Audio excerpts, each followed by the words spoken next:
todos. Havendo o quórum regimental e sob a proteção de Deus, declaro aberta a presente sessão. Convido o deputado Nilson Berlanda para que proceda a leitura da ata da sessão anterior. Gostaria de cumprimentá-lo.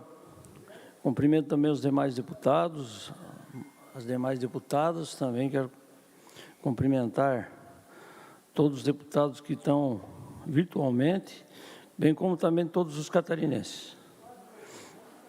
Ata da 50ª sessão ordinária da segunda sessão legislativa da 19ª legislatura da Assembleia Legislativa do Estado de Santa Catarina, realizada em 11 de agosto de 2020. Presidência, deputado Júlio Garcia, vice-presidente Mauro de Nadal. Secretarias, deputado Laércio Schuster, Altair Silva e Nilson Berlanda. Às 14 horas do dia 11 do mês de agosto do ano 2020, nesta cidade de Florianópolis, capital do estado de Santa Catarina, reuniu-se a Assembleia Legislativa em sessão ordinária. Havendo quórum regimental, o senhor presidente declarou abertos os trabalhos e convidou o senhor deputado Nilson Berlanda, quarto secretário, para proceder à leitura da ata da sessão anterior, que, em consonância com o parágrafo 1º do artigo número 106 do Regimento Interno, o senhor presidente deu-se por aprovado. Expediente. O senhor presidente solicitou que se procedesse à distribuição. Breves comunicações. Fizeram uso da palavra os senhores deputados Coronel Mocelin, Kennedy Nunes e Márcio Machado, e os senhores deputadas e as senhoras deputadas Paulinha e Ada de Luca. Grande expediente. Neste horário destinado aos partidos políticos, fizeram uso da palavra os senhores deputados Paulinha e Dr. Vicente Carro Preso. Bloco Social Democrático. Padre Pedro Baldiceira, PT. Fernando Kreling, Evaldir Cobalcini, MDB. E Coronel Mocelin, do PSL. Ato contínuo, o senhor presidente suspendeu a sessão até às 16 horas. Em reabertura da sessão, o senhor presidente adentrou no próximo horário. Ordem do dia.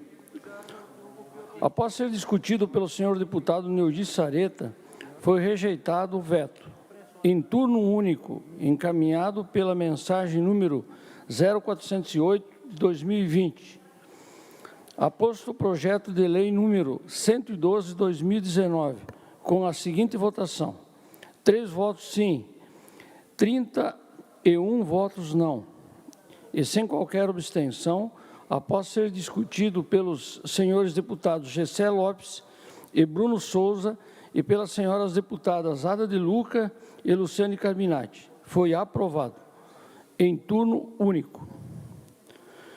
Por maioria, com os votos contrários dos senhores deputados Gessé Lopes, Bruno Souza, o projeto de lei número 207/2020. Foi aprovado em turno único o projeto de lei número 0011/2020, com emenda modificativa. Após ser discutido pelo senhor deputado Dr. Vicente Carro Preso, foi aprovado em turno único, por maioria, com abstenção do senhor deputado Bruno Souza. O projeto de lei número 0221 de 2020 foi aprovado em turno único. O projeto de lei número 0140 de 2020, com emendas aditiva, supressiva e modificativa. E após ser discutido pelos senhores deputados Bruno Souza, Marcos Vieira, João Amin, Maurício Scudilac e Valdir Cobalcini, foi rejeitada a emenda destacada número 69, obtendo a seguinte votação: 8 votos sim, 27 votos não e 1 abstenção. Foram aprovados os pedidos de informação de números 536 a 537, 539 de 2020. O pedido de informação de número 538 de 2020 foi retirado de pauta pelo autor, Também foram aprovadas as moções número 359 a 361 de 2020. Dando continuidade à ordem do dia, o senhor presidente deferiu os requerimentos de número 1061 a 1087 de 2020 e comunicou que encaminhará aos destinatários as indicações de número 1527 a 1541 e 1543 a 1549 de 2020. Explicações pessoais. Fez uso da palavra a senhora deputada Luciane Carbinati. Nada mais havendo, o senhor presidente, antes de encerrar a sessão, convocou outra ordinária para o dia seguinte, no horário regimental. Para constar, eu, quarto secretário, lavrei a presente ato. Seria isso, senhor presidente? Obrigado, deputado Nilson Berlanda. Dou por aprovada a ata que acaba de ser lida. Solicito assessoria para que proceda a distribuição do expediente. Breves comunicações. Fará uso da palavra pelo tempo de até 10 minutos, deputado Kennedy Nunes. Senhor presidente, senhores deputados, deputadas, eu queria falar um pouco hoje sobre a educação. E eu vou falar algo que representa, deputado Fernando Crelin, uma economia de mais 10 bilhões de ano aos cofres públicos só de Santa Catarina. Eu vou falar de algo que representa em torno de 40 mil empregos, a maioria formado por mulheres. Eu vou falar de algo que está relacionado diretamente a 500 mil alunos, sobre educação. Eu queria passar rapidamente ali, eu já trouxe esse material aqui, mas eu gostaria de passar rapidamente ali para que a gente possa ter alguns dados. Se possível, pode colocar para mim? Deputada Paulinha, nobre líder do governo, eu gostaria muito que a senhora prestasse atenção nisso, porque ao final eu quero fazer um pedido ao governo e Vossa Excelência pode levar lá. A educação infantil, o custo da educação infantil para o Estado é em torno de R$14 mil. No privado é em torno de R$6 mil por aluno. No Estado quem paga são as pessoas através dos impostos e no privado são os pais. O ensino público, os pais não estão preocupados em pagar a mensalidade dos alunos porque já está incluída nos impostos. No ensino privado, o custo é mantido pelas mensalidades pagas pelos todos os cidadãos e pais que pagam o estudo na escola particular, eles acabam depois sendo restituído isso no imposto de renda, mas eles pagam no privado. O decreto do governador no dia 17 de março fechou tudo, e isso dá hoje, deputada Paulinha, 146 dias com as escolas fechadas, aluguéis correndo, impostos correndo e todo gasto.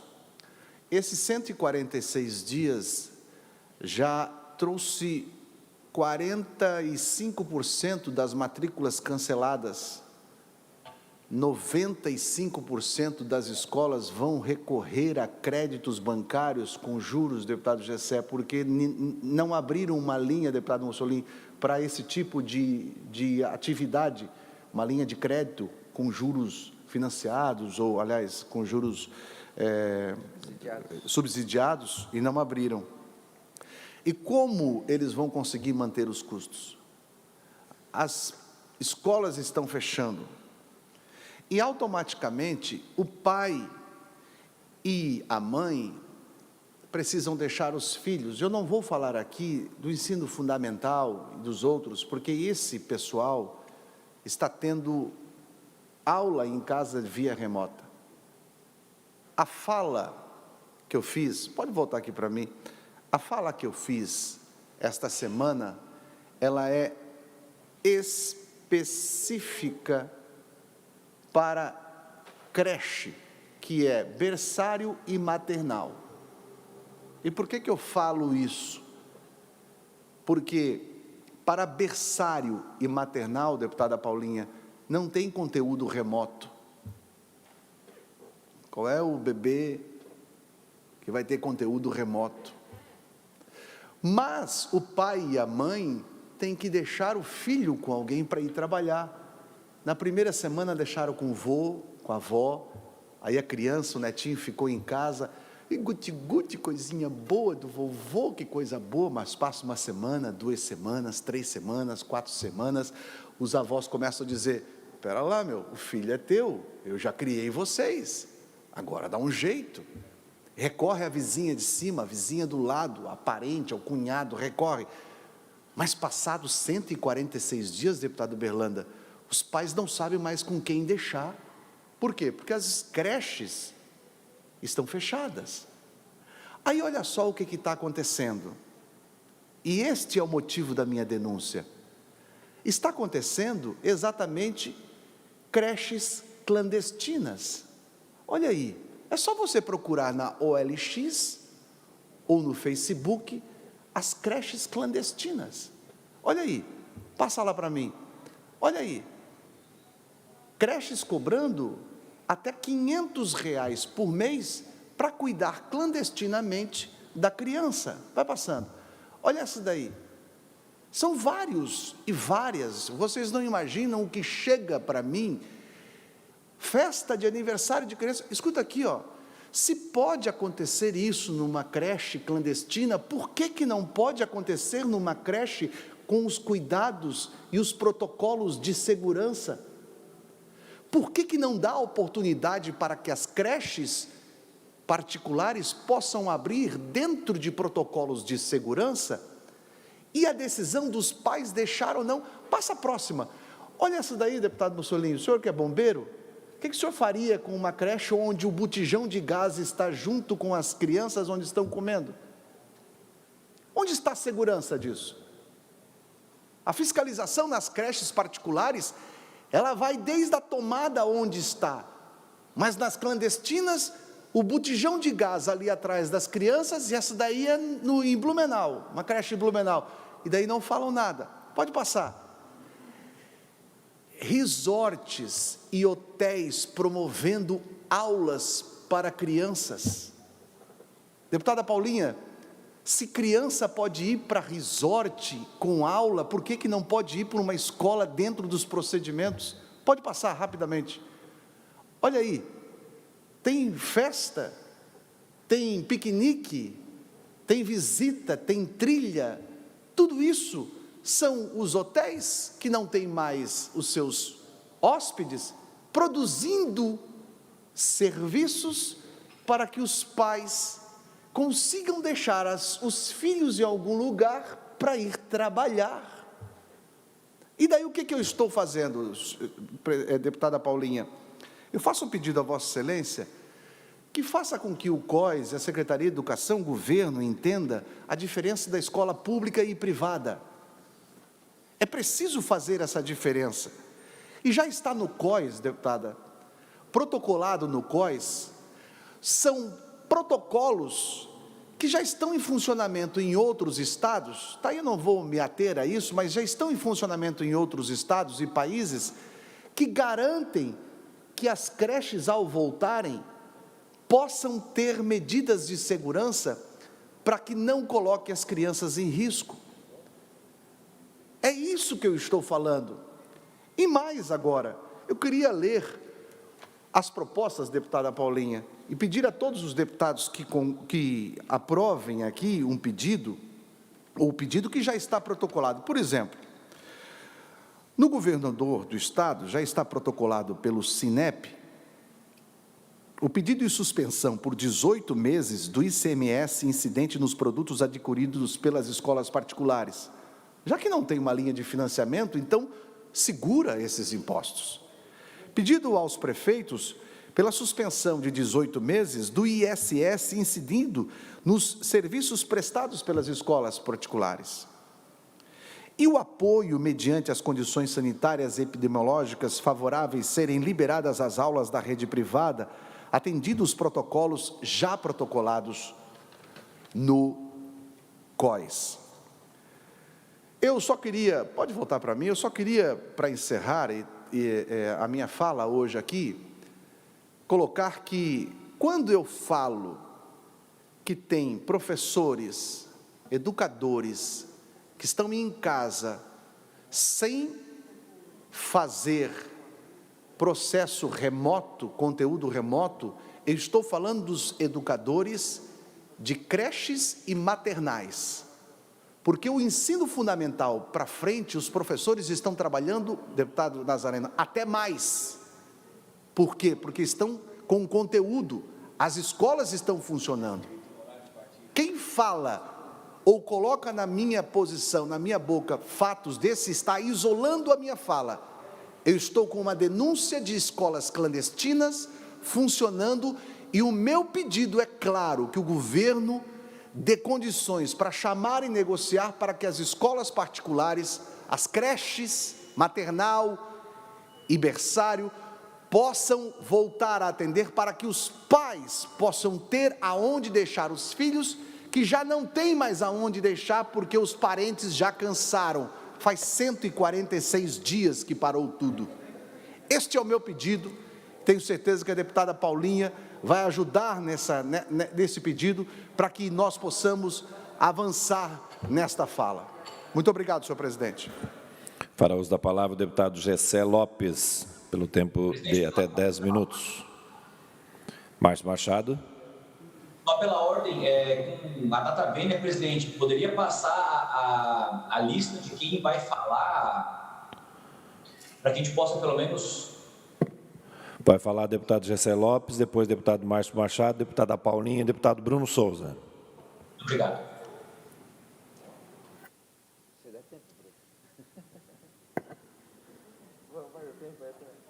Fechou? Era uma vez um local onde funcionava então a base aérea do Corpo de Bombeiros, aqui, Saco dos Limões, em Florianópolis. E eles tiveram que mudar dali há pouco tempo, por conta de insalubridade e precariedade do espaço utilizado. Esse espaço que foi inaugurado em 2015. Mas, algum tempo depois, quem está ocupando este mesmo espaço, insalubre e precário, é a SAMU. Pode passar o vídeo, por favor. Você vai ver agora tristes imagens envolvendo o SAMU. Sim, profissionais do SAMU convivendo com ratos e fossa a céu aberto, condições sanitárias insalubres que afetam os profissionais do SAMU que atendem em Florianópolis. Veja só a situação que se encontra à base do SAMU. Pode colocar no ar. A situação que se encontra à base do SAMU em Florianópolis. A gente está falando de uma capital.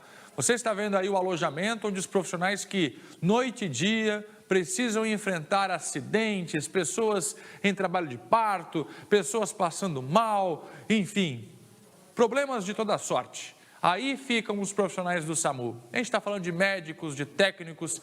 Veja só a fossa que tem na região do Saco dos Limões, do lado de onde estão os equipamentos, de onde estão os profissionais. Já é do lado de fora da base avançada do SAMU, no Saco dos Limões, que o retrato do abandono pode ser visto.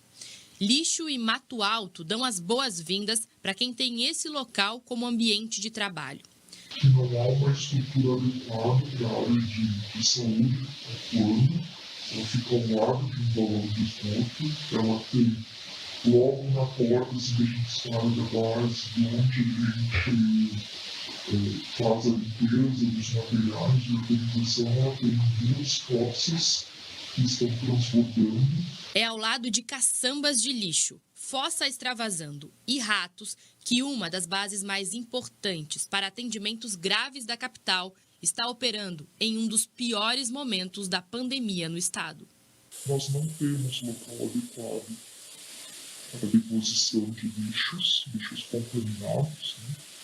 Eles ficam muitas vezes aglomerados na nossa área de transição entre a saída de dentro dos alojamentos, entrada pelas ambulâncias e área de higienização de materiais. A água que nós utilizamos para higienizar materiais contaminados e para higienização das ambulâncias, ela não sofre qualquer tratamento. Ela cai direto na terra, absorvida, sem nenhum tipo de tratamento.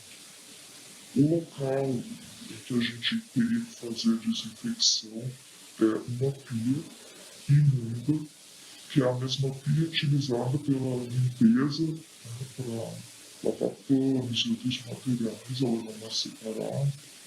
Nós não temos uma área para secagem de materiais, então eles ficam ali ao lado da fossa, secando. Com somente um profissional especializado em higienização, são os próprios socorristas que têm que fazer a limpeza das ambulâncias a cada atendimento noturno.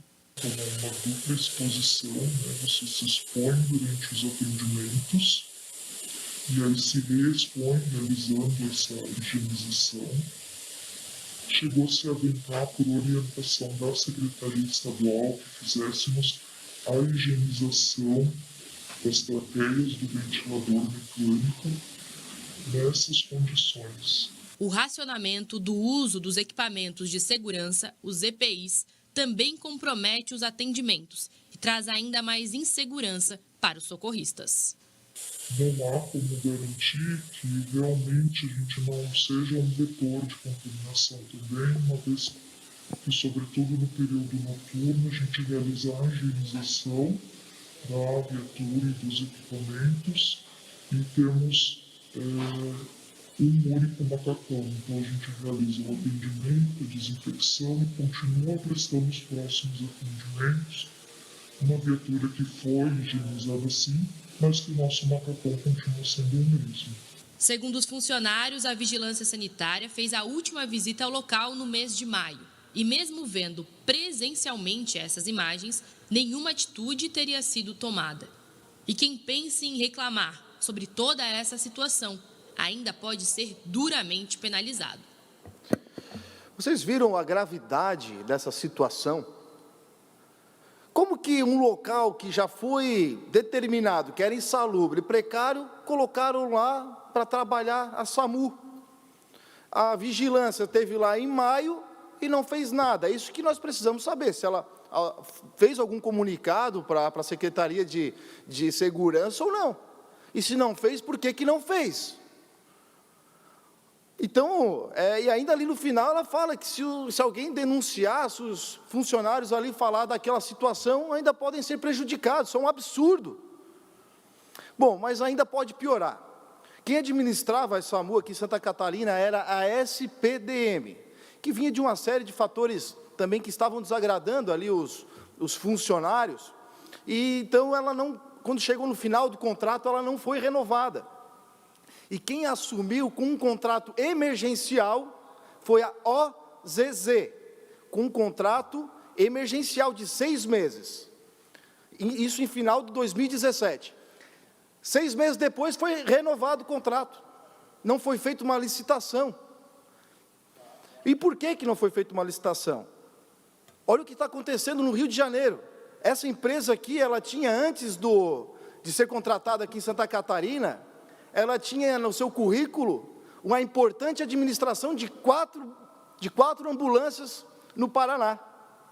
Aí depois conseguiu, sem licitação, de forma emergencial, para administrar todos os SAMUs de Santa Catarina.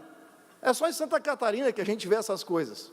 E depois, no Rio de Janeiro, na cidade do Rio de Janeiro, ela também, por contrato emergencial, está administrando a SAMU lá da cidade do Rio de Janeiro. E pasmem, o Ministério Público determinou que o Estado pare de repassar o dinheiro para esta empresa lá no Rio de Janeiro, porque foi constatado incapacidade técnica e superfaturamento do contrato emergencial. A mesma empresa que administra a SAMU de Santa Catarina está com problema no Rio de Janeiro por incapacidade técnica e superfaturamento do contrato emergencial. Um contrato emergencial feito aqui em Santa Catarina também, com essa mesma empresa. Além disso, várias outras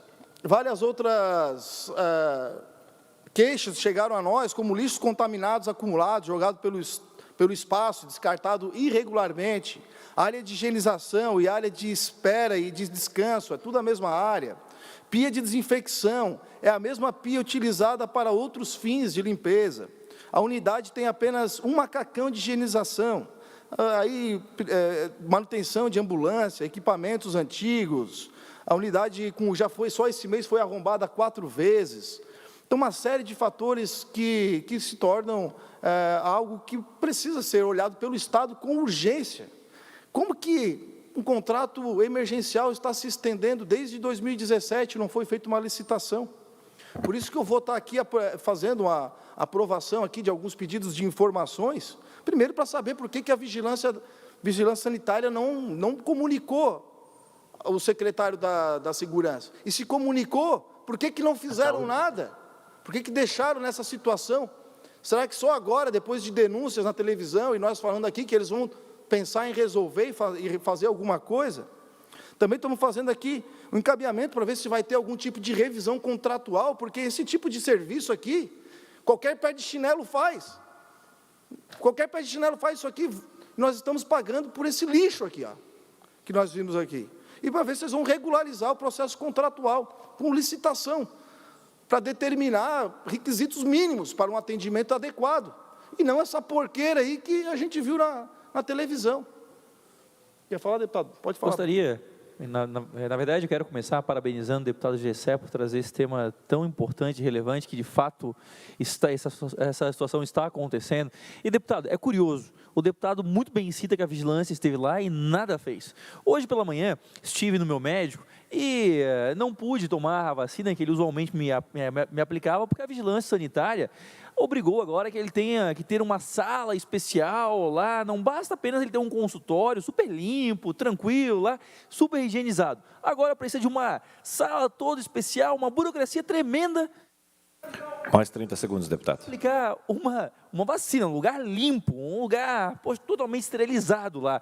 E aí, ao mesmo tempo, a vigilância sanitária passa por uma situação dessa, com rato, esgoto a céu aberto, e nada faz. São 2 pesos, 2 medidas. Ao privado, nada. Ao Estado, tudo. Vistas grossas.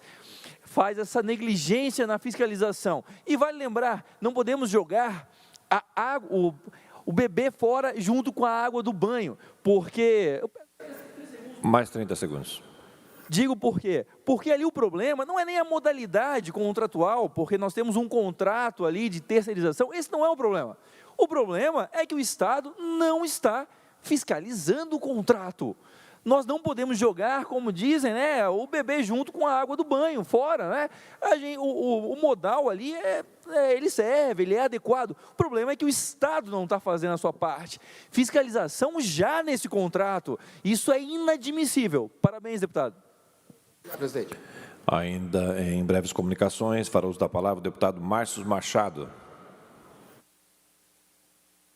Obrigado, presidente. Assim, cumprimentando Vossa Excelência, deputado Mauro de Nadal, aos demais colegas, ao público que nos assiste também nos canais respectivos, aos servidores.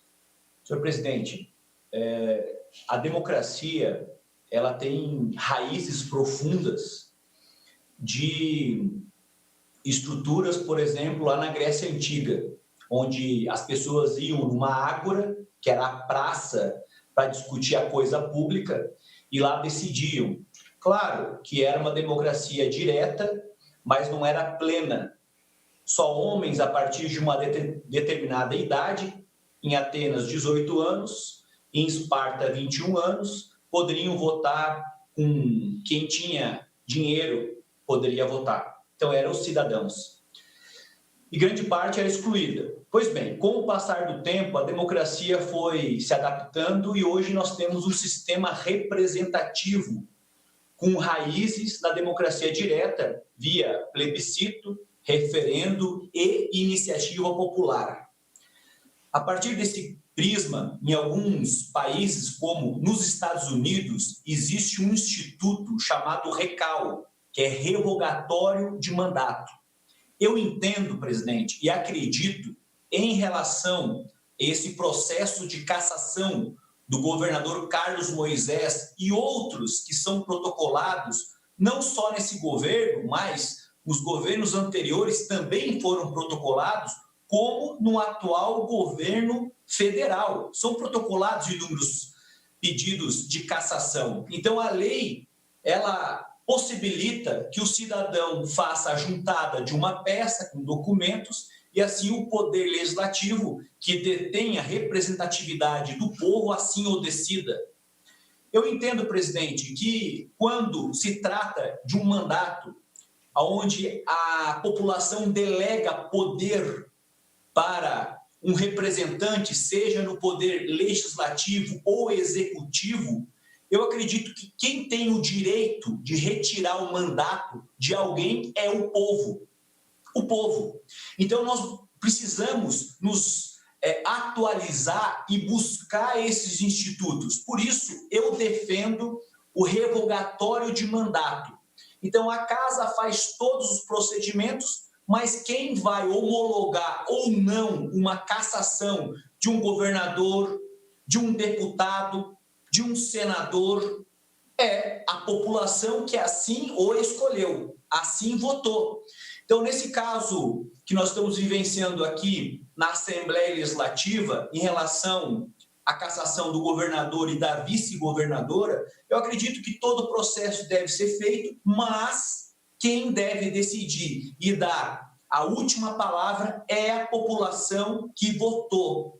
Então, eu defendo uma mudança na Constituição do Estado de Santa Catarina para incluir o chamado revogatório de mandato, claro, com regra do jogo, a partir de 2 anos, porque senão cria-se uma divisão no país. Como essas eleições em nível nacional, existe uma divisão da direita e da esquerda, se assim podemos classificar essa denominação que vem lá da Revolução Francesa, onde jacobinos e girondinos, cada um ficava num canto e assim defendendo um pouco mais radical as mudanças e outros mais branda, porque conseguiram derrubar um poder de um déspota esclarecido, que antigamente era absoluto e aí foi modificando para poder se manter no poder, abrindo algumas concessões em relação a isso. Então, presidente, eu acredito que a casa ela é importantíssima para todos os procedimentos. Agora, questões criminais, questões do direito administrativo, do direito civil, se discute no foro adequado e ali tem a sua penalidade de acordo com os entendimentos das leis. Mas em relação à questão de caçar ou não, eu entendo que um deputado, um governador ou outro, assim que nós possamos trabalhar como um vereador, um prefeito, quem deve caçar é a população dando o último voto em relação, por exemplo, a um referendo, referendar a decisão, ou um plebiscito que ocorre anteriormente para que as pessoas possam ter mais respaldo. Então, essa é a minha tese, que eu defendo no Parlamento de Santa Catarina, entendendo a importância da atuação do povo para que eles possam realmente fazer valer o direito. Porque muitas vezes nós trabalhamos com algumas emoções, com alguns sentimentos que vão além de uma questão mais racional dentro de um processo tão importante de uma eleição. A eleição é algo muito importante. Eu acredito que é o direito pleno da liberdade do homem quando escolhe o seu representante. Porque uma vez que nós não podemos ter a democracia direta, plena, porque imaginamos nós, é muita gente. Aqui em Lages nós temos um eleitorado de 121 mil eleitores. Então, imagina como que nós vamos chamar todo mundo para discutir leis. Não, por isso existe a democracia representativa. Mas casos atípicos, casos que precisam de um olhar mais minucioso, um olhar mais apurado, eu entendo que, em relação à cassação, a tirar um mandato de uma pessoa eleita, deve ser via pelo chamado revogatório de mandato. Muito obrigado. Ainda em breves comunicações, fará uso da palavra a deputada Paulinha.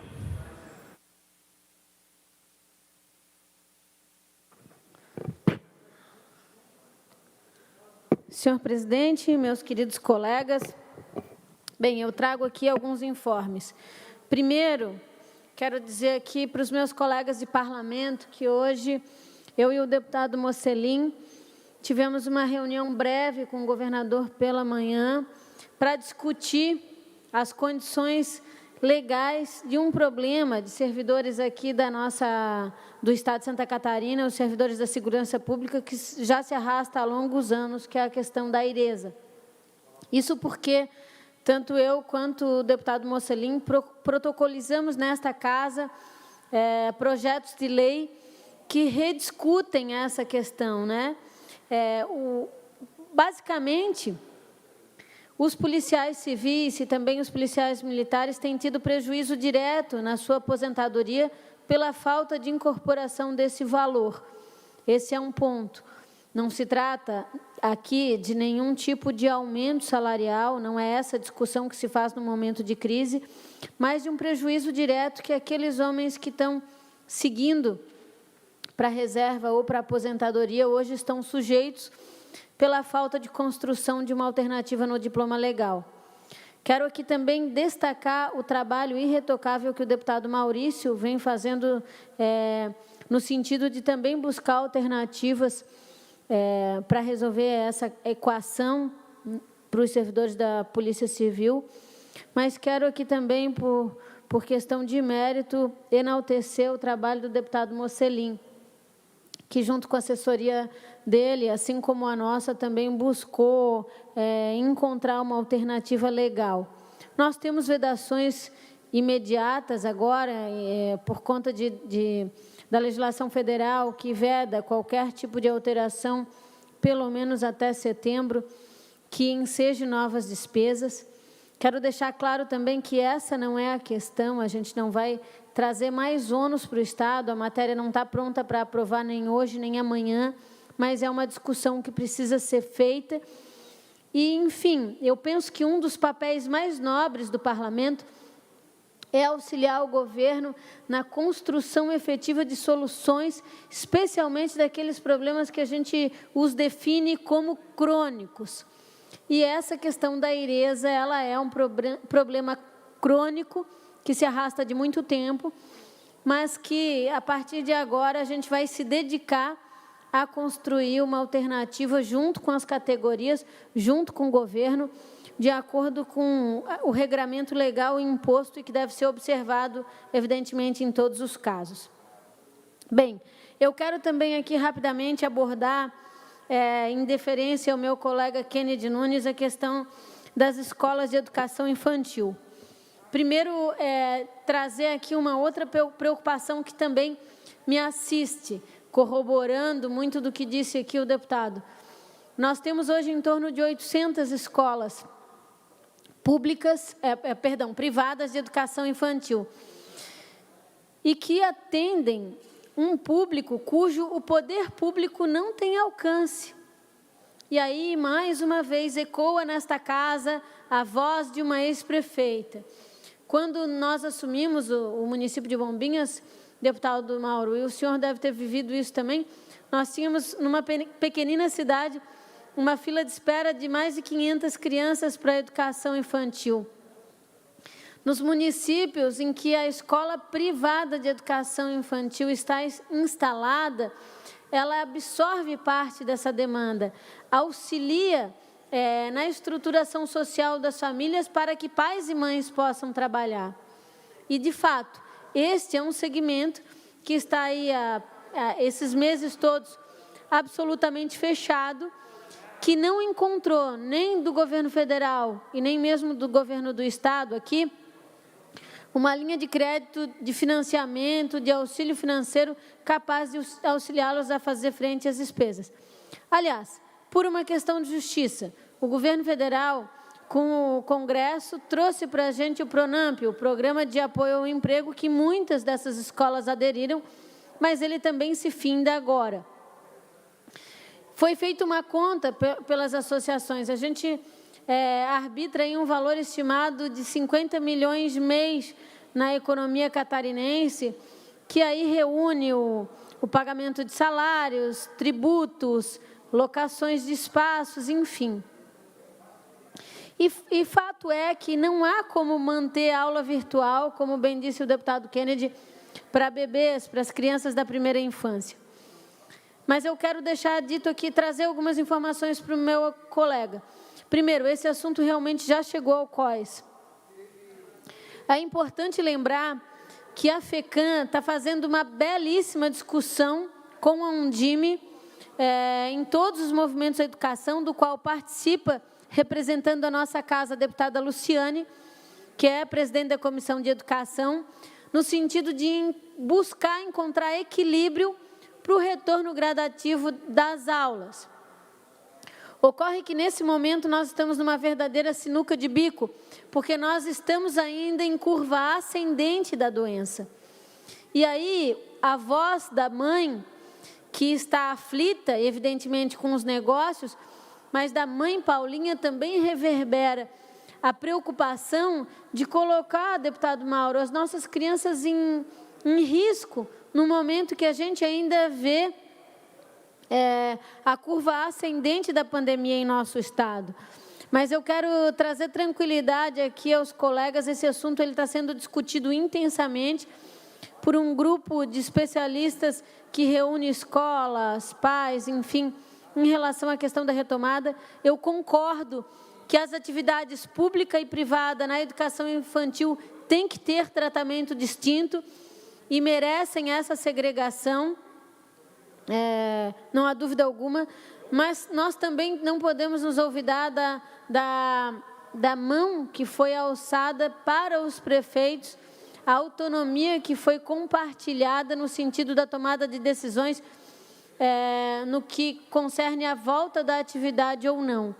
Nesse imediato momento, mais até do que o retorno, porque vai demorar muito ainda para que pais e mães se sintam seguros e confortáveis de levar seus filhos para a escola. O que o Estado precisaria tentar edificar, e o Paulo Eli tem nos ajudado nisso, é levantar esses números e buscar uma alternativa de socorro financeiro, de financiamento para essas escolas. Porque se elas quebrarem, o que será do atendimento de crianças no ano que vem? Só o serviço público não absorve toda a necessidade do setor produtivo em relação a cuidados de crianças na primeira infância. E isto vai acontecer. Nós estamos falando de mais de 800 empresas, 800 negócios que têm como objeto direto cuidar de crianças. Dito isso, quero dizer para o deputado que tem acompanhado essa pauta, então, mas que com muita responsabilidade o governo está buscando encontrar caminhos junto com a sociedade civil. E eu quero, breve, bom, eu não posso deixar de comentar a questão do SAMU, da denúncia trazida pelo deputado Gessé. Naturalmente, que eu já pedi a ele que me encaminhe o vídeo e nós vamos buscar soluções, providências junto à Secretaria de Saúde e me comprometo em trazer retorno em breve. Por último, senhor presidente, eu quero só fazer uma leitura breve para não deixar passar o assunto do impeachment, né, que é o mais quente aqui nessa casa, de uma matéria que eu quando estava descendo aqui para o plenário, recebi. Diz assim, na capa do NSC, empresários pedem retirada de seus nomes do pedido de impeachment de Moisés e Daniela. Eu não conheço ainda os méritos, o que diz esse último pedido que foi aqui protocolizado, né, gente? Mas me chama a atenção esse episódio.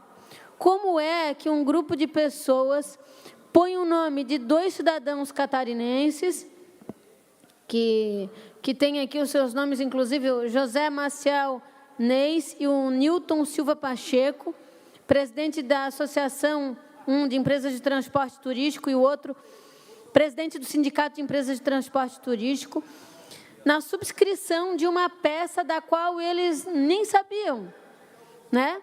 Eu aqui, não, de modo algum, eu estou contestando os méritos que estão expostos nesse documento, que não conheço, mas apenas dizer que a ansiedade de buscar atos condenatórios para o governo sem merecimento tem tomado de alguns aí atitudes no meu ponto de vista, absolutamente precipitadas, que vêm em discordância com a responsabilidade que a gente precisa ter nesse momento. Então, me chamou bastante a atenção essa notícia e eu quero compartilhá-la aqui com vossa. Ainda em breves comunicações, fará uso da palavra o deputado Bruno Souza. Senhor presidente, quero começar relembrando um dos grandes legisladores que o Brasil teve, Roberto Campos. Dizia ele que o Brasil não perde uma oportunidade de perder uma oportunidade. Nós somos profissionais em perder oportunidades. E é triste dizer isso, porque, infelizmente, ao que parece, é o que está acontecendo, mais uma vez, em um fator específico, que nós corremos atrás do mundo, estamos lá atrás, somos lanterninha, porque aqui a gente investe naquilo que deu errado em todo mundo. Diz Mário Vargas Llosa que a América Latina é o cemitério das ideias mortas. Algumas vezes eu acho que não é a América Latina, não. Eu acho que seria mais justo dizer que, infelizmente, nós somos o cemitério das ideias mortas. Porque só aqui, nós achamos normal um país que tem 698 estatais. 698 estatais. E algumas vezes nós corremos o risco de nos habituar com esse tipo de informação. 678. Isso é muito. 698. Isso é muito. Isso é pouco. O quanto é isso? Algumas vezes nós corremos o risco de achar que isso é natural, é normal. E eu vivo dizendo, não. Nós temos que nos comparar com o mundo civilizado, ao menos. E aí eu trago alguns números para os senhores. 698 estatais tem o Brasil. Vamos então pegar um país parecido com o Brasil, índices socioeconômicos, IDH parecido, o México. Sabem quantas tem o México? 78. 78, quase 10 vezes menos. A Argentina, aqui do lado, 41. Colômbia, 34. Chile, 25. Agora vamos para os países, aqueles que, da primeira divisão. Japão, 8 estatais no país inteiro. Japão, 8 estatais. Austrália, um país que não sabe o que é recessão há quase 3 décadas, tem 8 estatais, e um país que tem as dimensões proporcionais ao do Brasil, 8 estatais. E o Brasil investindo ainda num modelo anacrônico, um modelo que deu errado já em tudo que é lugar do mundo, insistindo em ter esse Estado produtor que compete com a iniciativa privada. Qual é o sentido disso? Não sei, mas eu entendo o porquê que existe.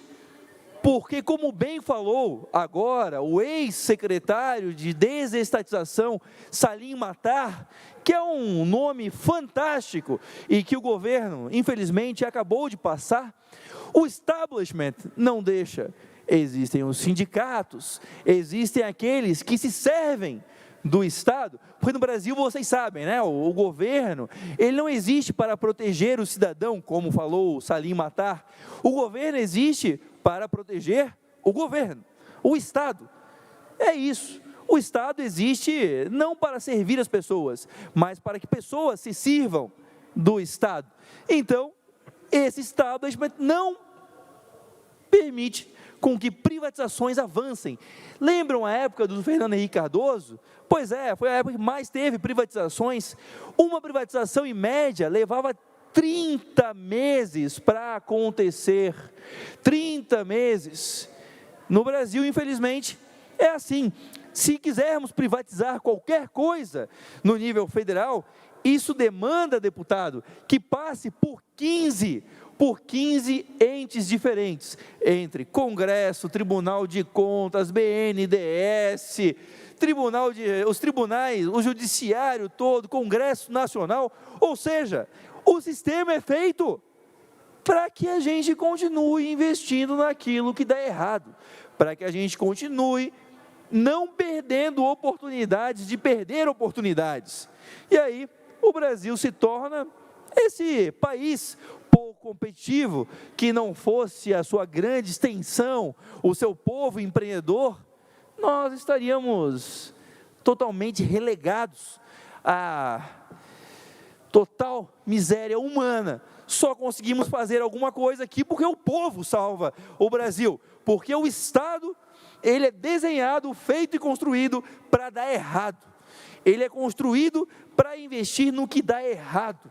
É um pato, não voa, não nada, não caminha direito, não faz nada certo. E aí ontem, infelizmente, tivemos essa grande perda. Salim Matar, como secretário de desestatização e privatização, uma perda, não para o governo Bolsonaro apenas, não, é uma perda para o Brasil inteiro, que perde um homem deste, que é um empreendedor de sucesso, uma história exemplar, que conseguiu, no privado, fazer o impossível no Brasil, que é empreender, mas encontrou no Estado um desafio mais difícil ainda, que é mudar as coisas como são feitas no Brasil.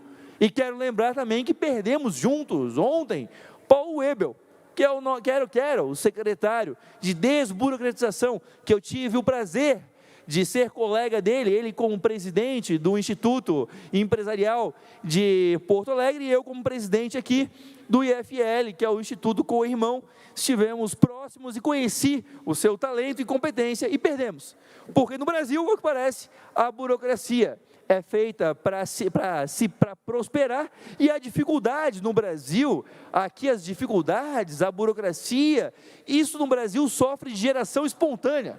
Parece que a ordem da energia aqui é a conservação, não tem as leis da termodinâmica. Pois é, aqui no Brasil existem as leis da burocracia, onde a burocracia ela tende a se preservar, a se ampliar, e aí se amplia a burocracia, se ampliam as estatais, e claro que eu não podia deixar de falar do nosso Estado, que apesar de ser um Estado diferenciado, e de fato tenho muito orgulho de Santa Catarina, mas novamente, pelo seu povo, pela sua história, pela sua pluralidade, não pelo seu Estado, não pelo nosso marco legal. Não podia deixar de falar de nós aqui. Há poucos dias foi revelado que o Estado de Santa Catarina tem um hotel. Por que o governo de Santa Catarina tem um hotel? Outro dia, analisando os investimentos da SCPar, descobri que entre os investimentos da SCPar estão, por exemplo, o Vorax. O Vorax, o que é? Seria o primeiro supercarro de luxo estatal do Brasil. E lá se foram quase 11 milhões de reais só no projeto. Descobri também que a SCPar tem investimentos também na Jack Motors, porque era para vir para Santa Catarina. Sabe onde que ela está agora? No Ceará. Investimos 10 milhões de reais e foi para um outro estado. Temos também investimento em mais umas 2 empresas de carro. O que Santa Catarina está fazendo investindo em empresa de carro? O que a gente está fazendo? Fazendo projeto de super luxo. O que Santa Catarina, como bem aponta sempre aqui o deputado Gessé, está fazendo administrando o porto? Só, deputado, para acontecer os escândalos que o senhor vira e mexe, mostra aqui para a gente, só para isso. Por que o Estado tem que botar a mão nesse tipo de coisa? Nós somos o patinho feio do mundo, nós só somos o diferentão. Está lá a primeira divisão, os países desenvolvidos lá investindo em economia de mercado, em livre mercado, em privatizações, e está lá o patinho feio, o Brasil, no cantinho lá, dizendo, empresa pública, vamos lá, vamos criar mais uma estatal, a Hemobras, a Telebras, a não sei o que lá, Brás, né? Aqui no Brasil é Brás para tudo que é lado, aqui eu tenho até medo de falar em voz alta essas coisas, porque quando você menos vê, sai uma brasa aqui debaixo de alguma coisa. No Brasil tem empresa pública para tudo, a gente descobriu no norte lá, tem uma empresa pública que produz preservativo, isso mesmo, sabe preservativo? Aqueles que são distribuídos no carnaval, pois é, temos uma estatal do preservativo. Não sei o nome agora, se é a Camisinha Brás, deve ser alguma coisa assim, sei lá. Mas a gente investe nessas coisas que não dão certo. E aí depois a gente pergunta, o Brasil, ficamos para trás mais uma vez, mais uma década perdida, não é verdade? Mas é claro, passou ali a oportunidade de a gente abraçar o que dá errado, a gente não perde, opa, está ali uma oportunidade de dar errado, lá vou eu. Parece que é uma tentação que nós temos aqui na administração pública, que é irresistível. A gente vê ali uma oportunidade, opa, uma ideia ruim, peraí, vem cá, ideia ruim, vem cá. Parece que é isso que a gente faz aqui. E como dizia, quero finalizar com uma outra frase também de Roberto Campos, quando caminhava e encontravam ele, eu peço 30 segundos, presidente, 30 segundos. Quando encontravam Roberto Campos caminhando pelas ruas do Rio de Janeiro, que foi para onde ele terminou a sua vida, e perguntavam para ele, Roberto, como vai o Brasil? Não se preocupe, não corre o menor risco de dar certo. Fim das breves comunicações, passamos ao horário destinado aos partidos políticos. O primeiro horário de hoje pertence ao bloco parlamentar PP, PSB e Republicanos, pelo tempo de 5 minutos e 30 segundos. Presidente. José Milton Schaefer. Vossa Excelência está com a palavra. Uma boa tarde, deputado Mauro, senhores deputados, senhoras deputadas. Gostaria hoje de falar um pouco da questão da duplicação do projeto de concessão da BR-101, tanto do lado norte quanto do lado sul. Esta semana, nós fomos surpreendidos com a ANTT, a nossa Agência Nacional de Transportes Terrestres, que é uma agência que deveria estar se preocupando em proteger o cidadão e a sociedade. O que ela acaba fazendo aqui em Santa Catarina é uma verdadeira vergonha, Ela acaba protegendo a concessionária, ao ponto de defender ações assim muito difíceis. O contorno viário da Grande Florianópolis virou aí uma mega novela, É uma obra importantíssima que vai desafogar o trânsito aqui na região, trazer mais qualidade de vida para a população. Mas a ANTT, desde 2012, ela acaba protegendo a concessionária e agora a promessa ficou para 2023. A cada anúncio está ficando um pouco mais longe e a gente observa.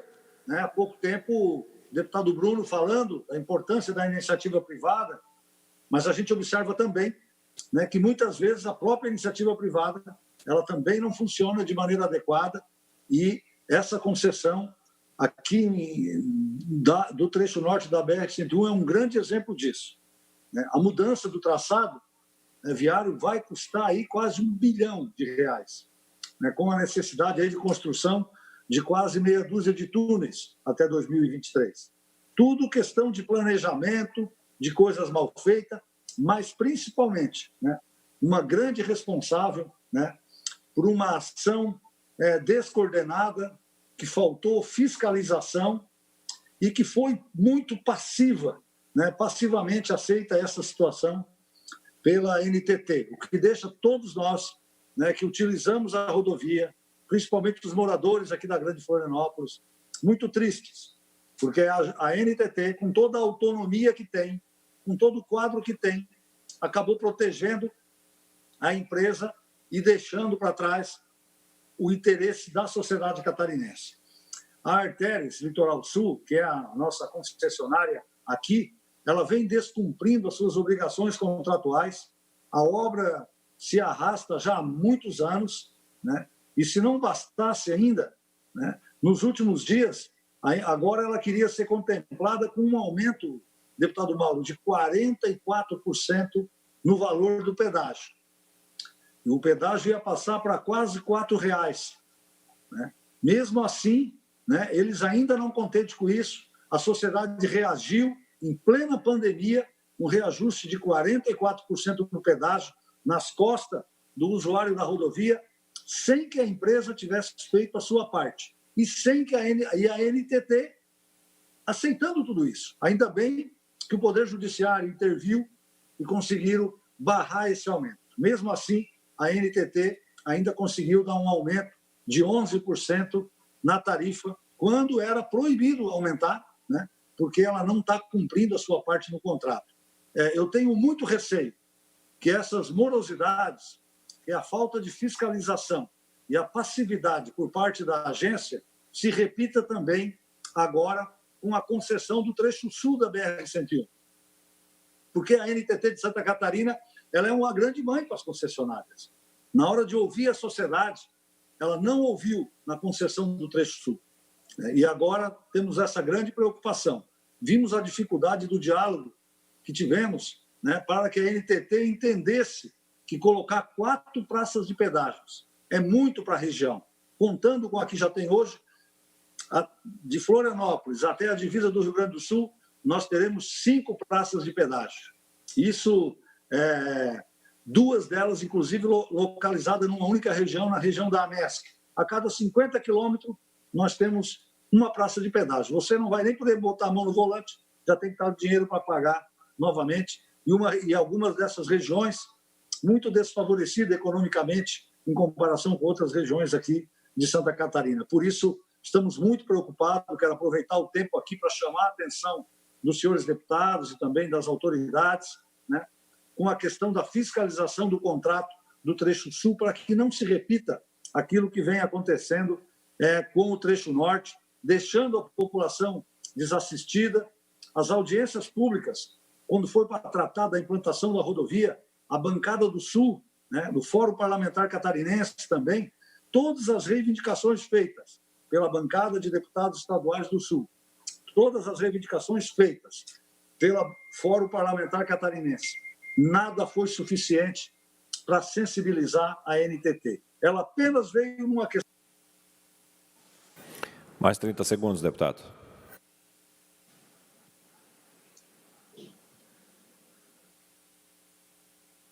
Teu microfone está desligado, deputado. Obrigado. Nós vamos nos organizar no sul de Santa Catarina e vamos fiscalizar a implantação dessas obras no sul, centavo a centavo, metro a metro, quilômetro a quilômetro, para que não aconteça o que aconteceu no trecho norte. Era isso, presidente. Próximo horário pertence ao Partido Novo. Pelo tempo de 5 minutos, fará uso da palavra o seu líder soberano, deputado Bruno Souza.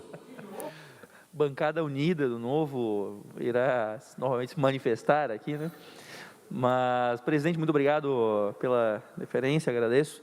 E quero primeiro fazer coro também, corroborar com o pronunciamento do deputado Zé Milton. Concordo plenamente. A NTT, algumas vezes, como disse um deputado, num infame momento, no ano passado, se referindo ao nosso atual ministro da Economia, não concordei com a frase naquela ocasião, mas lembro agora e talvez possa usá-la em um bom momento. Mas a NTT, ela parece ser, ela é, às vezes, como disse o deputado, tigrão com o contribuinte, com o pagador de impostos e tchutchuca com as concessionárias. Infelizmente, é o que parece muitas vezes. Pega leve com as concessionárias. Não fosse assim, o nosso contorno viário aqui da Grande Florianópolis teria já saído. Mas, ao invés disso, acumula atrasos e atrasos.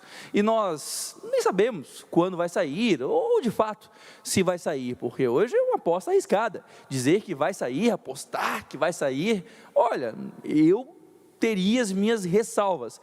E sabe-se lá o que acontece nas reuniões lá em Brasília, entre agências e entre regulador e regulado, entre agência e concessionária, para que tenha uma paciência tão grande assim com essas concessionárias. Enquanto isso, o pagador de impostos vai sofrendo.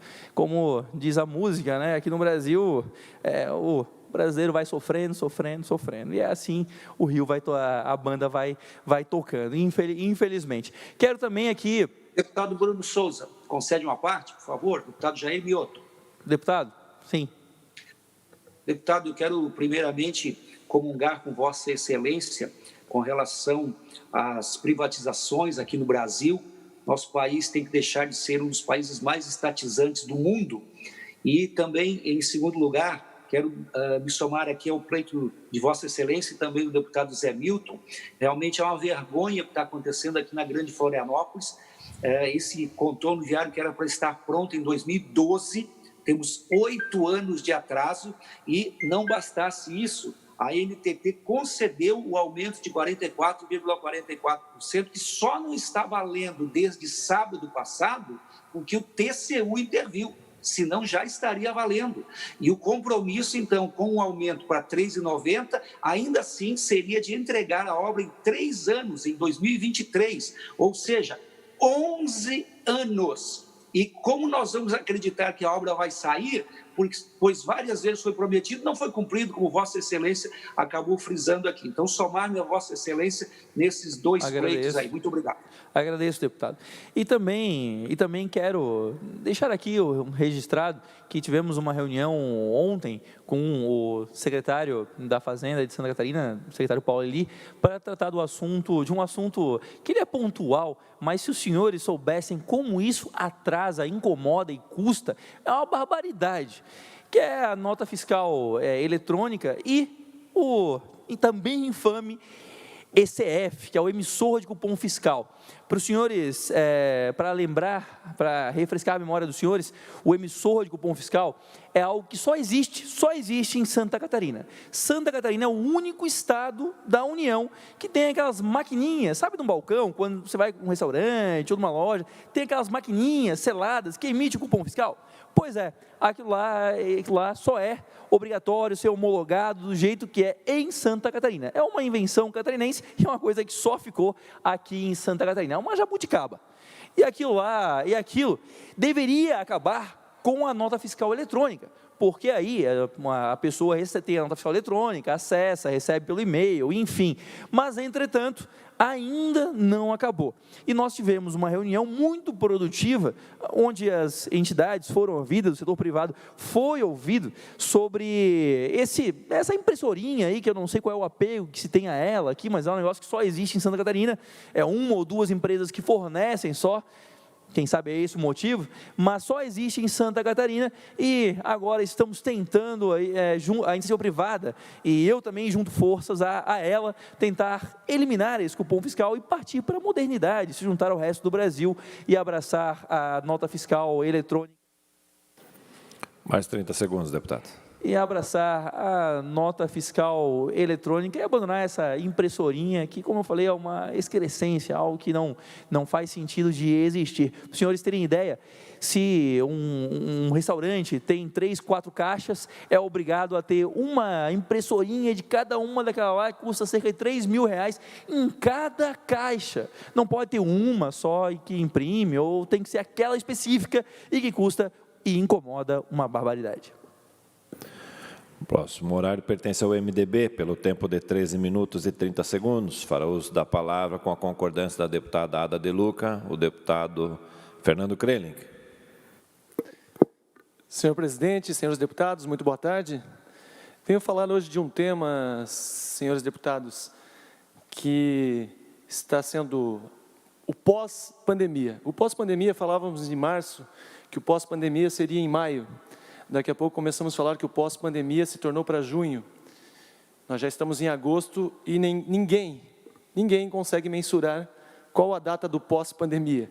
Então, venho falar isso sobre a crise econômica que assolou todo o Brasil, mas vamos falar especificamente do nosso estado de Santa Catarina e dos nossos municípios.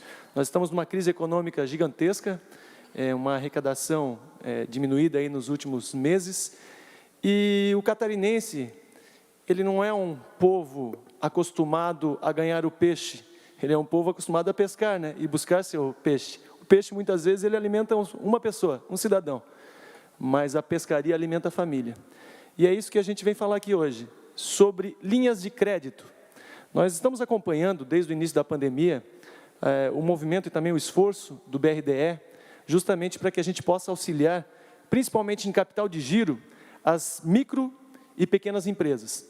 Teve um aporte inicial, lá no início da pandemia, de R$100 milhões, desses 100 milhões de reais para micro e pequenas empresas, praticamente 70 milhões foram utilizados, um juros de 0,74, uma carência de 18 meses, podendo chegar aí um prazo de 30 meses para pagamento, totalizando aí uma parcela de 30 pagar em 48 meses. Interessante, algo importante que fez com que algumas pessoas se segurassem no mercado, né, com toda essa dificuldade. Só que realmente não foi para todos. Tem ainda em aberto um crédito aí, foi utilizado desses 170 milhões, e tem alguns recursos ainda em aberto, que ainda é pouco para o que a gente necessita. Alguns casos, o BRDE também fez a repactuação de algumas dívidas, né? Fez praticamente um congelamento dessas micro, pequenas, médias, pessoas físicas, mas principalmente chegou a 40 grandes empresas no estado de Santa Catarina que repactuaram essa dívida e fizeram o congelamento, dando uma segurança, e justamente isso também significa 115 milhões de reais na economia. Mas eu quero falar sobre o pós-pandemia, que se a gente não sabe se é novembro, se é dezembro, se vira o ano, e quando a gente fala em pós-pandemia, vamos parar de pensar lá na frente e vamos pensar no agora. O pós-pandemia pode ser para alguns agora. Está acontecendo. A pandemia começou lá em março, mas as pessoas estão sofrendo agora. Então precisamos, e tem ocorrido junto ao BRDE, e tivemos uma notícia boa justamente de um investimento aí de praticamente R$500 milhão para diversos segmentos, diversas áreas, auxiliando o cidadão catarinense. Vou falar da minha cidade, Joinville, 34 mil desempregados. 34 mil desempregados, 34 mil praticamente famílias com grandes dificuldades. Muitos deles necessitando nesse momento do auxílio emergencial federal, só que isso as pessoas não vão conseguir sobreviver para o resto da vida com o auxílio emergencial. Foi de extrema importância, ajudou muita gente, mas nós precisamos pensar mais, em fomentar. A palavra fomento. Fomento é o ato de auxiliar, de apoiar, de ajudar, de desenvolver. É isso que o catarinense precisa. E com esse praticamente R$500 milhão aí que o BRDE tem, nós apelamos ao BRDE que tenha celeridade nos processos. Dê oportunidade para que as pessoas possam realmente fazer o fomento da economia do nosso estado. Geração de emprego e renda. Nesse momento de pandemia e posteriormente, a partir do ano que vem, o pós-pandemia, teremos colapsos, já estamos tendo na saúde, teremos colapso que as pessoas ainda não estão se dando conta na educação, justamente a educação privada aí fechando as portas, essas crianças virão para a educação pública, terá um colapso muito grande, mas também esse colapso econômico que nós estamos sofrendo e vamos sofrer muito. Então, o meu apelo, e também tive uma notícia boa, a Agência Nacional Francesa também colocou um recurso aqui no BRDE de praticamente, em Santa Catarina, 140 milhões de reais, que será específico para alguns segmentos, principalmente inovação, tecnologia, sustentabilidade, sustentabilidade, saneamento, geração de energia. Então, isso que a gente tem que focar, nessas questões tecnológicas, inovação, mas não esquecer das pequenas, médias e as grandes indústrias, empresas que fazem realmente a geração de empregos no estado. Então, o meu apelo que fique aqui, auxilie o Estado de Santa Catarina, a BRDE, auxilie o fomento da nossa economia através dessa celeridade dos processos. Precisamos acelerar os processos, não dá mais tempo para a gente ficar parado e travado na burocracia. A gestão pública, ela nos últimos anos, ela foi por um caminho que é o caminho meio, né? Existe o início, meio e fim. O caminho meio, a gestão pública, praticamente a gestão de um prefeito, de um governador, fica ali no caminho meio durante 3 anos. E aí, os últimos 6 meses vira o caminho fim, que é propriamente o apoio às pessoas que mais necessitam. O caminho meio é a morosidade, é a dificuldade da gestão pública. Nós temos que começar a acelerar esse processo do caminho meio da gestão pública para realmente conseguirmos chegar na ponta, que é realmente as pessoas que necessitam. Então, a gente tem que inverter um pouquinho. A gestão pública tem que ter essa visão, e aqui fica o nosso apelo junto ao BRDE, tem feito um trabalho bacana, mas nós precisamos que realmente esse recurso de R$500 milhão saia do papel e efetivamente vá para fomentar a economia da população catarinense. E lá da nossa cidade, nós somos uma cidade que perdemos 34 mil empregos. Falo muito de Joinville aqui, talvez o deputado que passou por esse parlamento que mais falou o nome da cidade de Joinville. Defendo realmente, sou bairrista, defendo a minha cidade e quero realmente fazer com que o nosso pequeno, nosso médio e o nosso grande empresário lá da cidade consiga se recuperar e consiga fazer com que a geração de emprego e renda faça com que esse Estado avance cada vez mais. Obrigado, senhor presidente. Senhor presidente. O deputado Valdir Cobalcini fará o complemento do tempo do MDB. Não tiver outro deputado que eu queira fazê-lo. A Ada De Luca já disse que podem utilizar o tempo de hoje. Obrigado, deputada Ada. Mas pegando uma carona aqui, no embalo do deputado Fernando Krelin, que fala em pós-pandemia e traz aqui a questão do BRDE e dos recursos e que podem possibilitar linhas de crédito para o empreendedor, seja ele pequeno, seja médio, seja o grande empreendedor.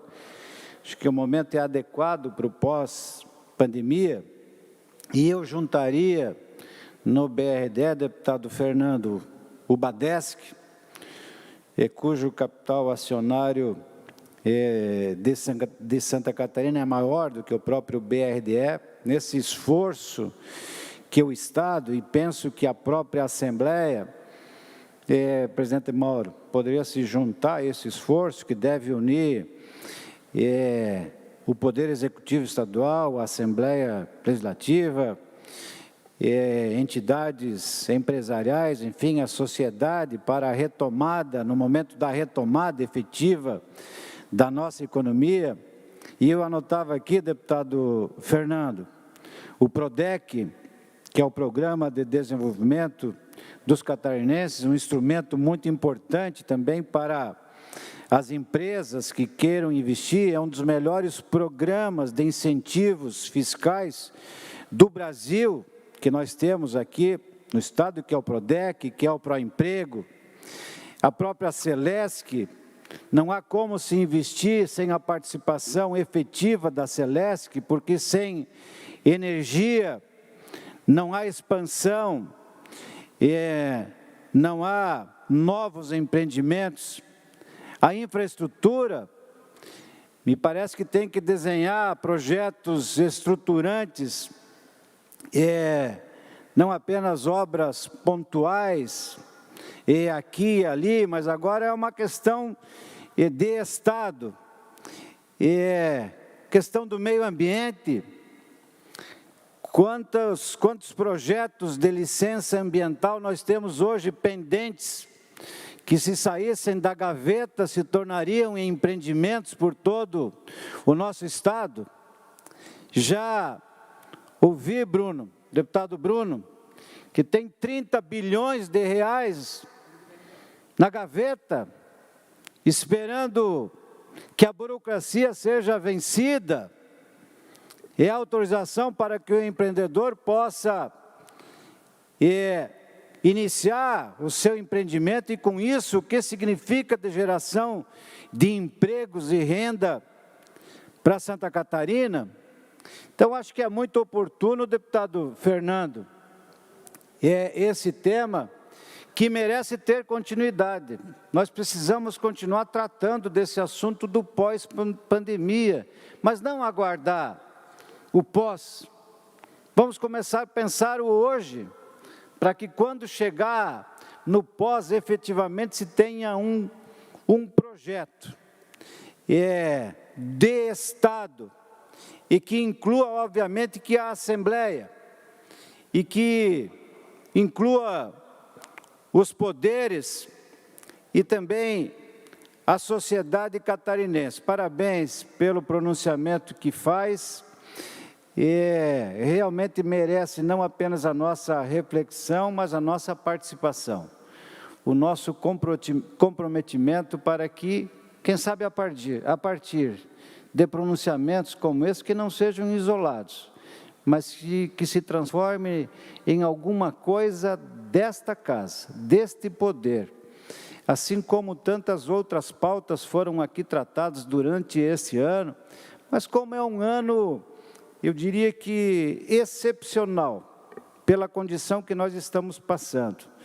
Eu acho que esse projeto também ele pode ser, no embalo dessa excepcionalidade, nós ajudarmos, provocarmos o Poder Executivo e todas as forças de Santa Catarina para que, a partir do pós-pandemia, tenhamos um grande projeto para desenvolvimento do nosso Estado, alavancar voo, para que nós possamos sair da situação em que nos encontramos e aí sim fazer com que esse Estado que é próspero, que é um Estado que tem um diferencial grande em relação a outros Estados da Federação, possa, com mais uma demonstração, nós poder alavancar não apenas a economia de Santa Catarina, que vem de tantas áreas, e aqui é muito diversificado, deputado Gerri.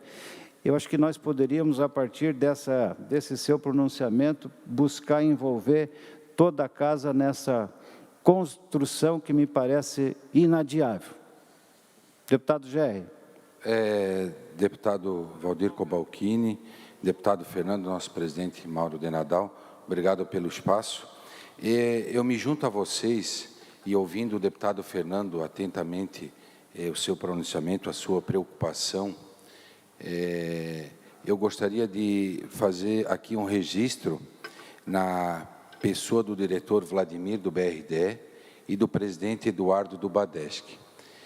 Deputado Fernando, no último dia 31 de agosto, município de Presidente Getúlio, deputado Ivanatos, que o senhor conhece, Vossa Excelência conhece muito bem, um centro comercial, ele foi tomado por um fogo.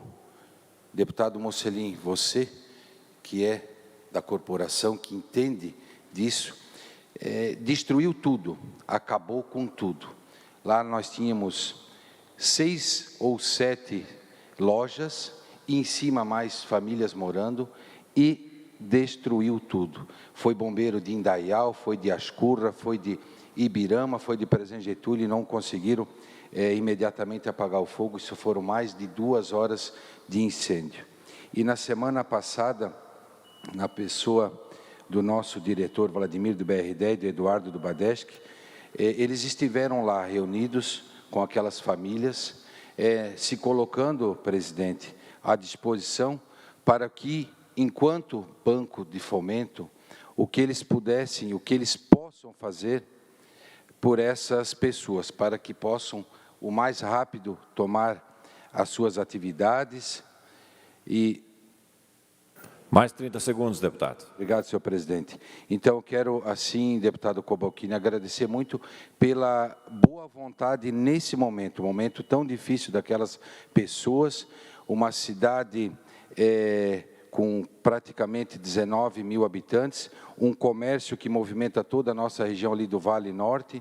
Então, quero agradecer, muito obrigado por ele estar se colocando à disposição dessas pessoas, dessas famílias, num momento tão delicado e tão importante que passa. Próximo horário pertence ao PL, pelo tempo de 8 minutos. Fará uso da palavra o deputado Ivanatos. Senhores deputados, senhoras deputadas, sociedade catarinense que nos acompanha, eu queria fazer hoje uma reflexão a respeito do trabalho que faz o senador Jorginho Melo em defesa de Santa Catarina no Senado Federal. Eleito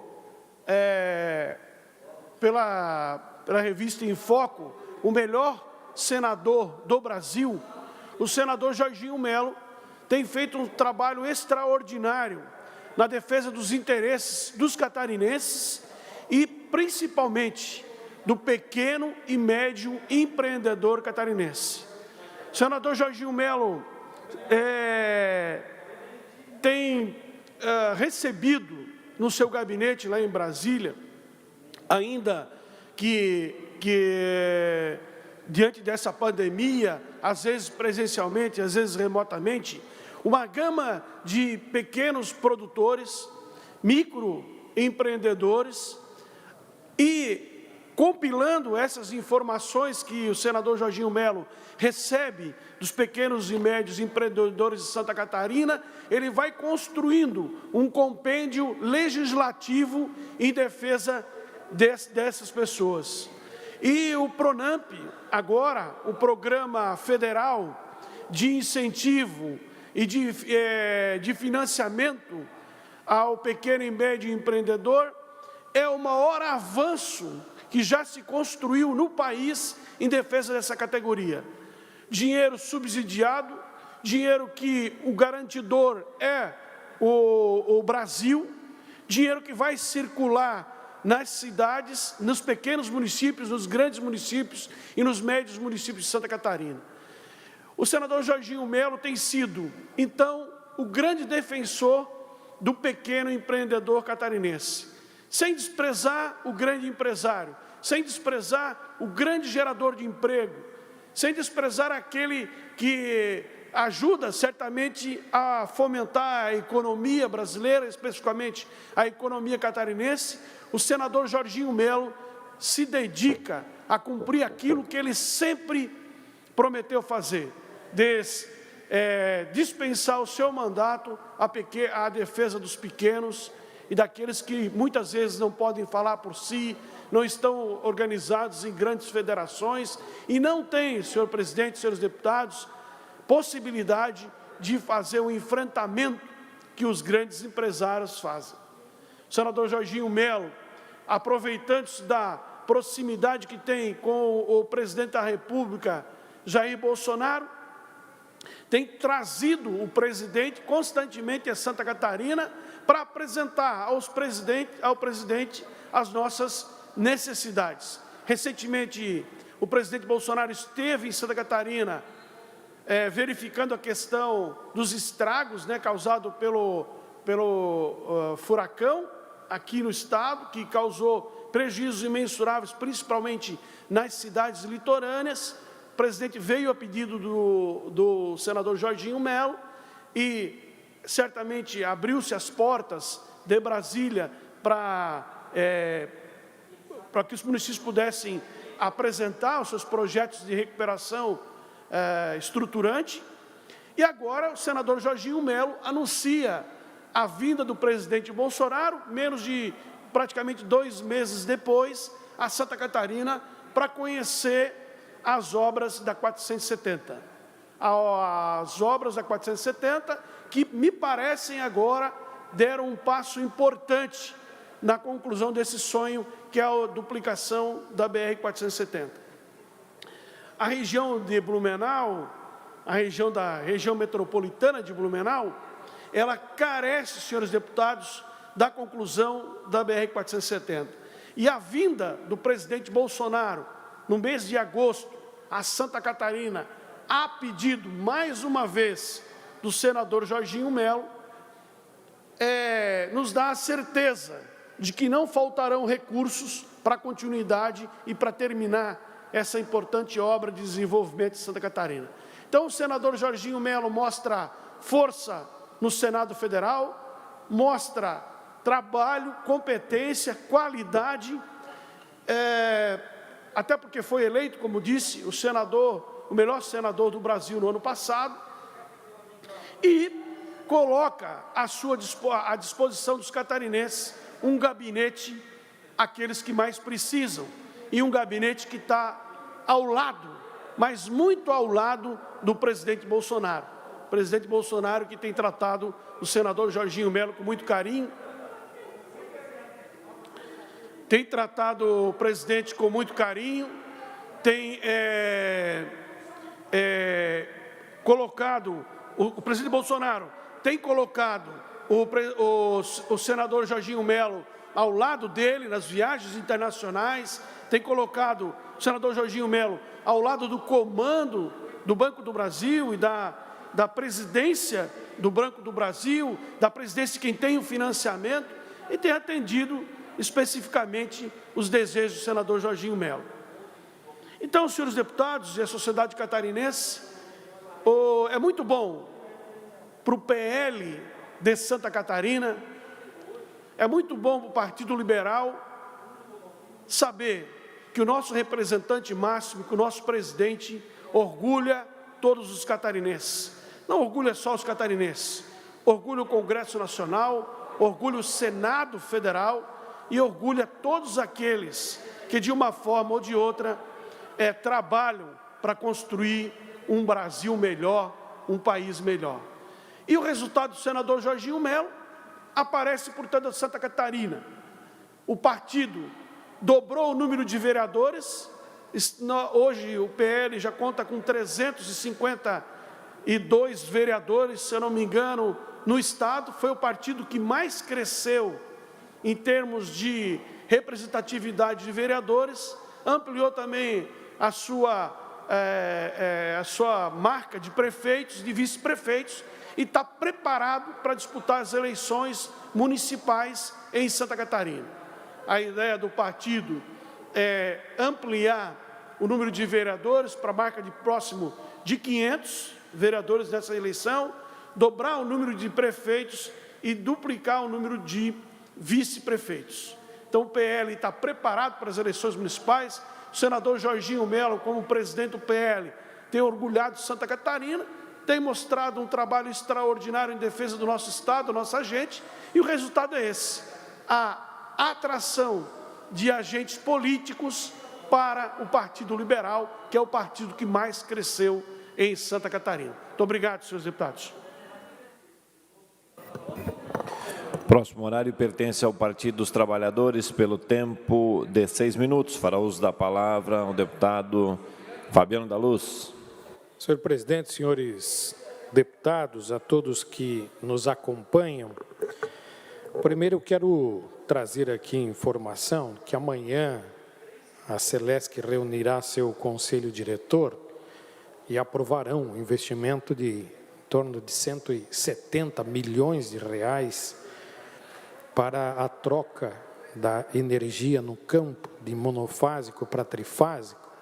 Esta aqui é uma reivindicação muito antiga já dos agricultores que estão precisando investir em suas propriedades, querem melhorar suas propriedades, mas ao mesmo tempo não conseguem ter uma eficiência energética para isso. Se realmente a Celesc fizer esse investimento, nós vamos dar largos passos no interior dos nossos municípios, no setor agropecuário, e Santa Catarina vai ganhar muito com isso.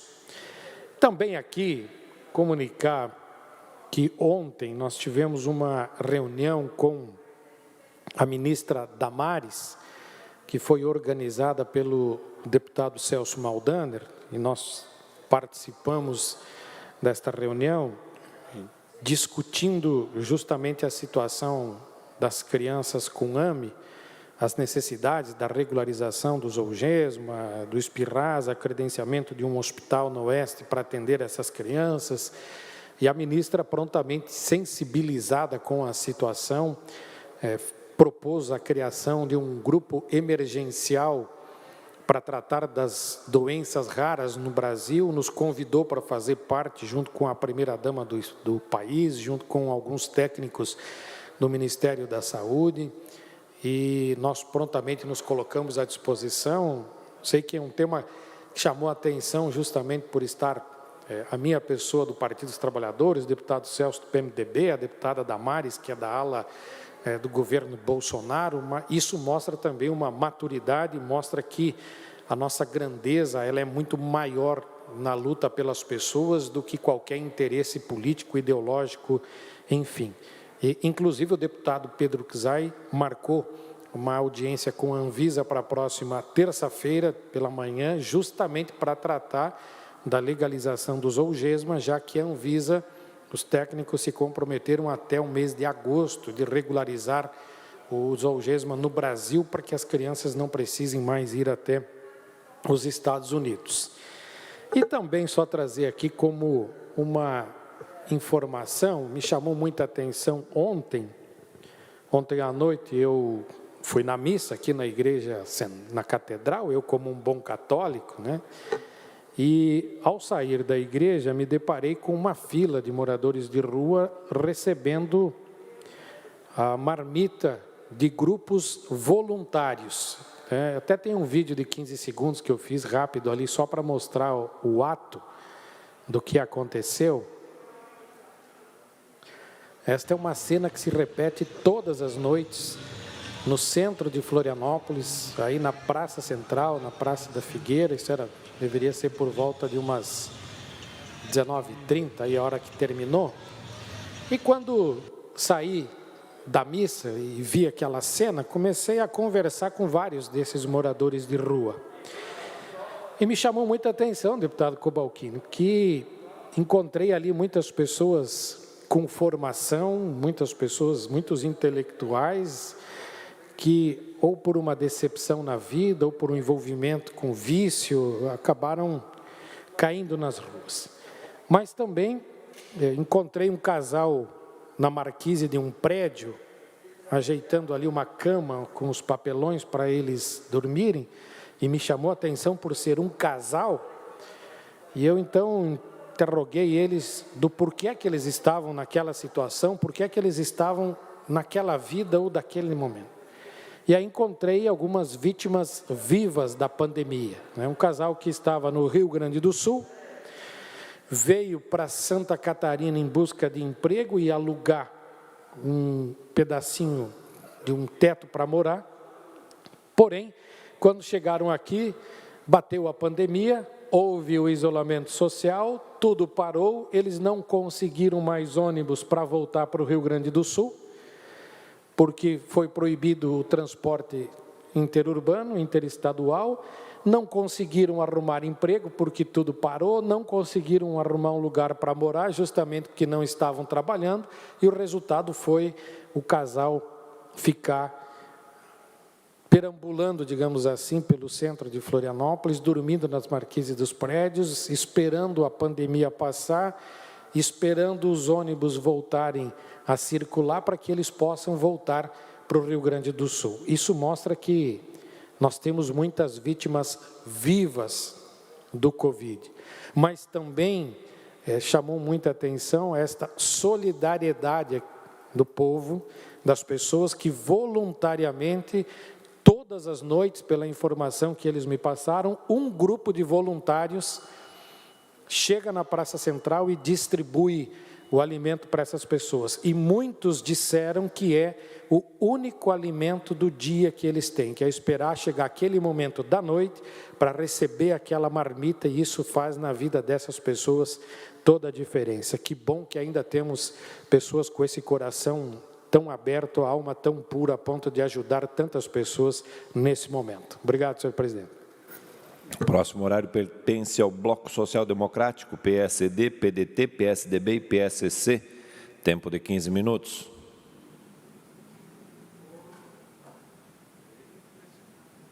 O próximo horário pertence ao PSL, pelo tempo de 7 minutos.